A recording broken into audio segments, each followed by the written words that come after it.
Hello, everybody. How are you?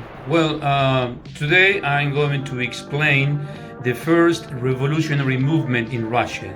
We have been talking about Russia, about the Tsars, about Nicholas II, and we are going to concentrate on him. In 1905, there was a revolutionary movement in Russia. It is not the Russian Revolution because the Russian Revolution occurred in 1917. This revolutionary movement of 1905 had different causes.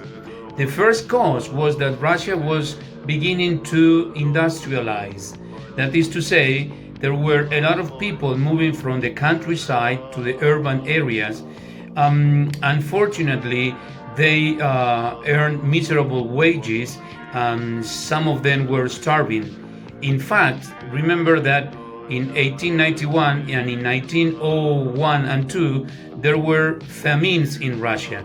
So people were starving. That is the first important cause, this situation of industrialization together with the miserable wages people earned, and obviously they lived miserable lives. So this is the most important economic situation and economic cause.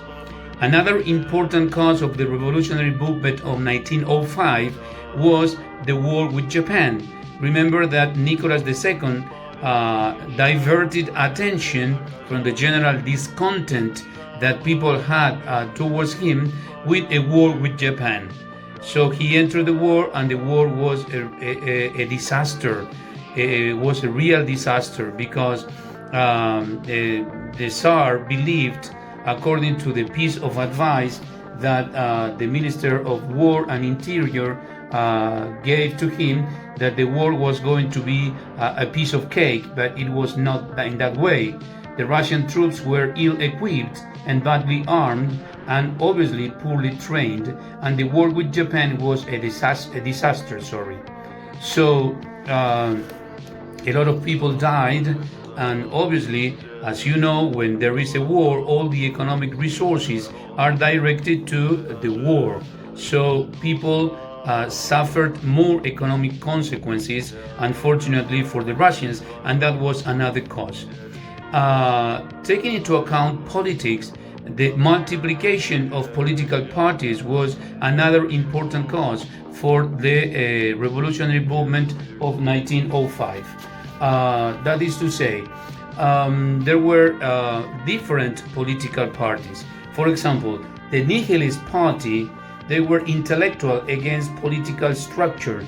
They didn't believe in anything that rested upon faith.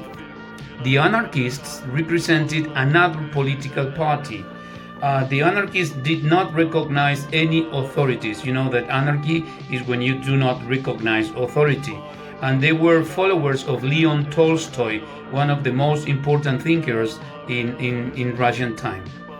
Another very important political party was the Social Revolutionaries. They were a peasant party. Their slogan was the whole land for the whole people, and they were kind of terrorists because they wanted to take the land from the nobles for themselves. And the followers of Karl Marx represented another political party. They were the Social Democrats. There were a Marxist group that represented the proletariat. Remember that, please. They advocated united action of the masses instead of terrorism. So they were against the other political party, the one we talk about, the peasant party, that is to say the Social Revolutionaries. This party, the Social Democrats, were divided into two parts, or into two sections. The Bolsheviks, the majority, and the Mensheviks, the minority. The Bolsheviks thought that Russia was ready for the revolution, that they didn't have to wait because the time for the revolution has come. While the Mensheviks, the minority, believed that the completion of the capitalist stage was a necessary condition for the establishment of socialism in Russia. So This multiplication of political parties was another cause of the revolutionary movement of 1905, which had 4 stages and started with the Bloody Sunday. That is what I am going to explain in our next class. Bye bye.